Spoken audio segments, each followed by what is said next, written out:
ಓಂ ಶಾಂತಿ. ಅವ್ಯಕ್ತ ಮುರಳಿಯ ದಿನಾಂಕ 23/1/1980. ಮುರಳಿಯ ಟೈಟಲ್ ಆಗಿದೆ ಪವಿತ್ರತೆಯ ಮಹತ್ವ. ಬಾಪ್ದಾದ ತಮ್ಮ ಸರ್ವ ಮಹಾನ್ ಆತ್ಮಗಳು, ಧರ್ಮ ಆತ್ಮಗಳು, ಪುಣ್ಯ ಆತ್ಮಗಳು, ಮಹಾನ್ ಪವಿತ್ರ ಆತ್ಮಗಳನ್ನು ನೋಡಿ ಹರ್ಷಿತರಾಗುತ್ತಿದ್ದರು. ಪರಮಾತ್ಮನ ಮಕ್ಕಳು ಪರಮ ಪವಿತ್ರ ಮಕ್ಕಳಾಗಿದ್ದಾರೆ.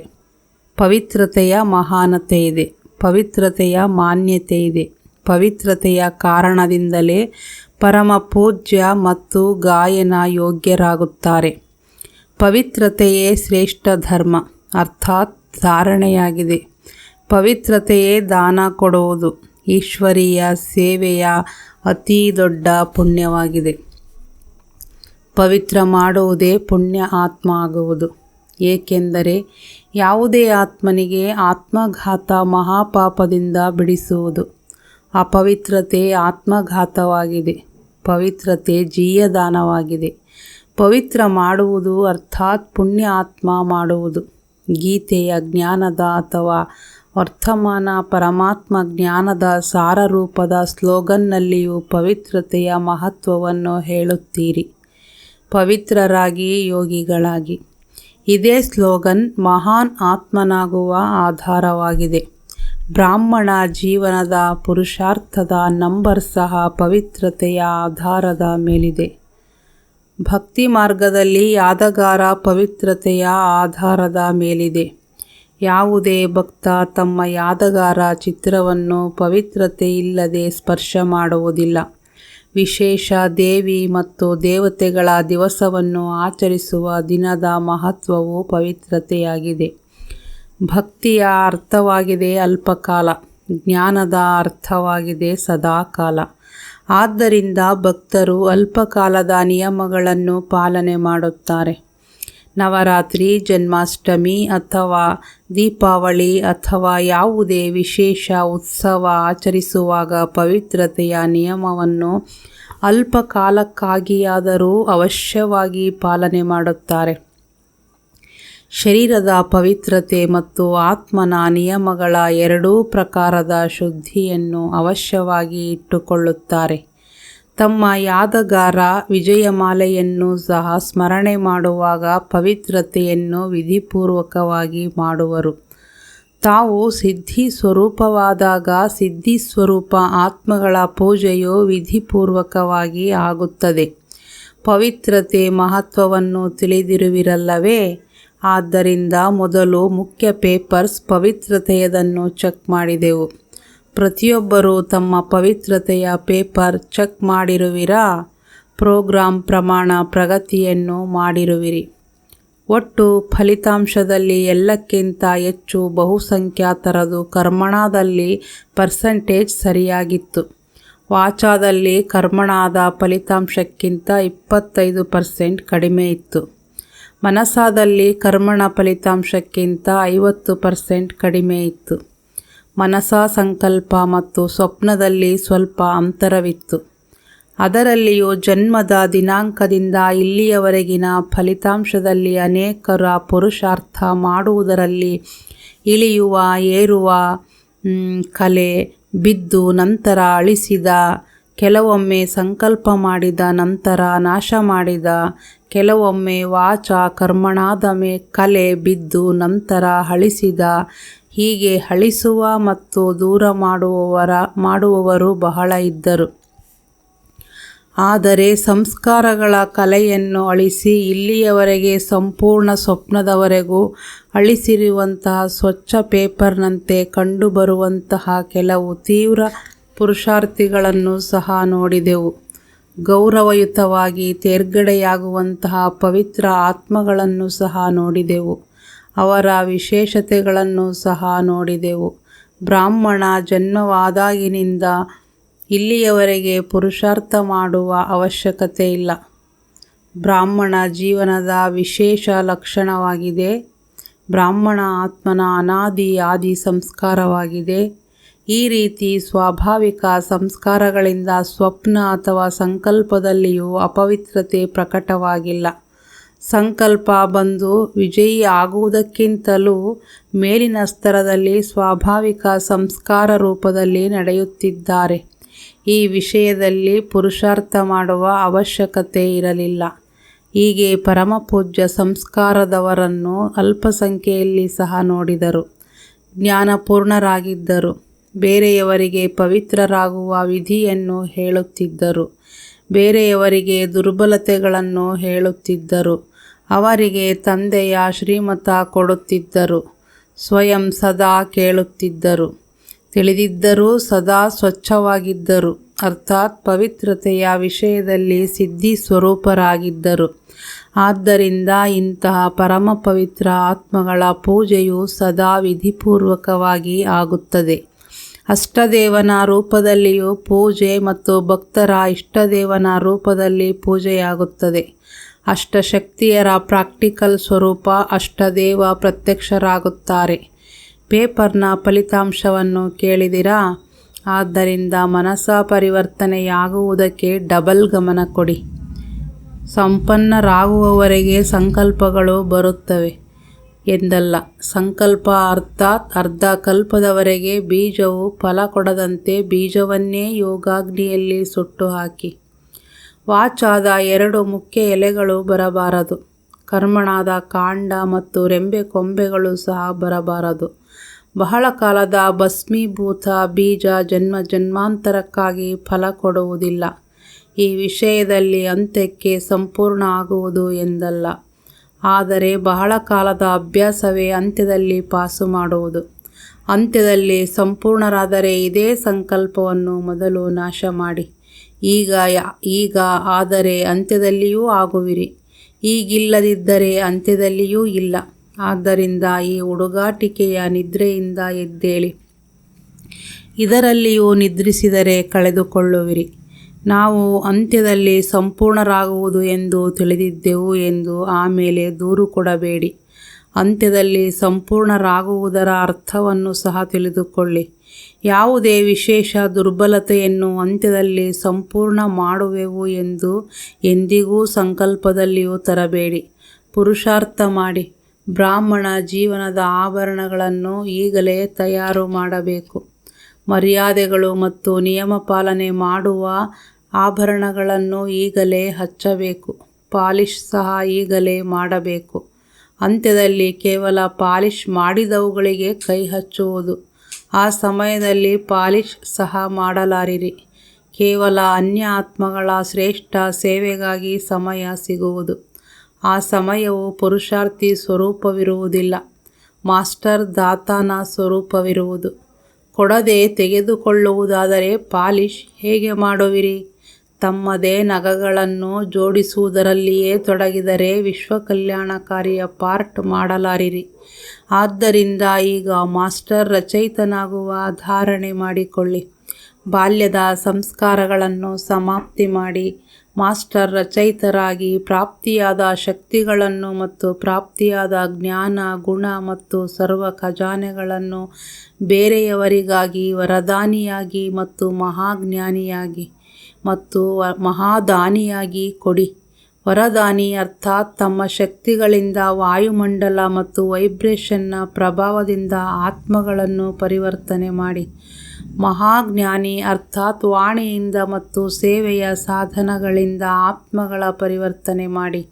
ಮಹಾದಾನಿ ಅರ್ಥಾತ್ ಪೂರ್ಣ ನಿರ್ಬಲ ಬೇಸತ್ತ ಅಸಮರ್ಥ ಆತ್ಮನಿಗೆ ಹೆಚ್ಚಿನ ಬಲವನ್ನು ಕೊಟ್ಟು ಆತ್ಮಿಕ ದಯಾಹೃದಯಿಯನ್ನಾಗಿ ಮಾಡುವುದು. ಮಾಯೆಯ ದಯಾಹೃದಯಿ ಸಹ ಆಗುತ್ತಾರೆ. ಯಾರಾದರೂ ತಪ್ಪು ಕೆಲಸ ಮಾಡಿದಾಗ ದಯೆ ತೋರಿಸಿದರೆ ಅದು ಮಾಯೆಗೆ ದಯಾಹೃದಯಿಯಾಗುವುದು. ಇಂತಹ ಸಮಯದಲ್ಲಿ ಲಾಫುಲ್ ಆಗಬೇಕಾಗುತ್ತದೆ.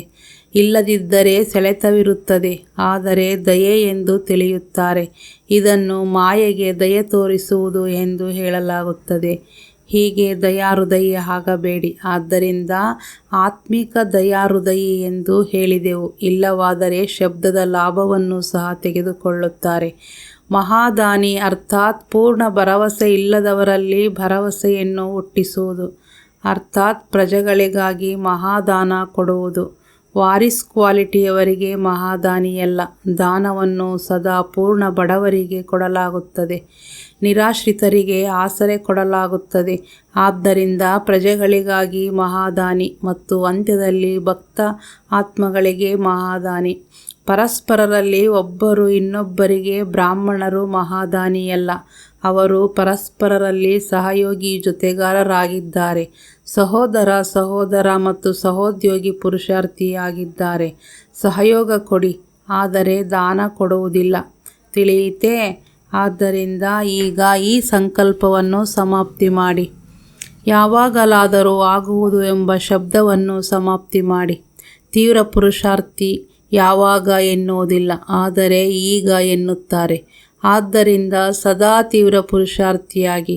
ಹೀಗೆ ಸದಾ ವಿಶ್ವ ಕಲ್ಯಾಣಕಾರಿ ಮಹಾನ್ ಪವಿತ್ರ ಆತ್ಮಗಳು ಸಂಕಲ್ಪ ಮತ್ತು ಸ್ವಪ್ನದಲ್ಲಿಯೂ ಅಪವಿತ್ರತೆಯಿಂದ ದೂರವಿರುವಂತಹ ಪರಮ ಪೂಜ್ಯ, ಈಗಲೂ ಮಾನನೀಯ ಗಾಯನ ಯೋಗ್ಯ ಕರ್ಮಯೋಗಿ, ಸದಾ ಸ್ವಸಂಕಲ್ಪ ಮತ್ತು ಸ್ವರೂಪದಿಂದ ಸೇವಾಧಾರಿ, ಹೀಗೆ ಪುಣ್ಯ ಆತ್ಮಗಳಿಗೆ ವರದಾನಿ ಮಹಾದಾನಿ ಮಕ್ಕಳಿಗೆ ಬಾಪ್ದಾದರವರ ನೆನಪು, ಪ್ರೀತಿ ಮತ್ತು ನಮಸ್ತೆ.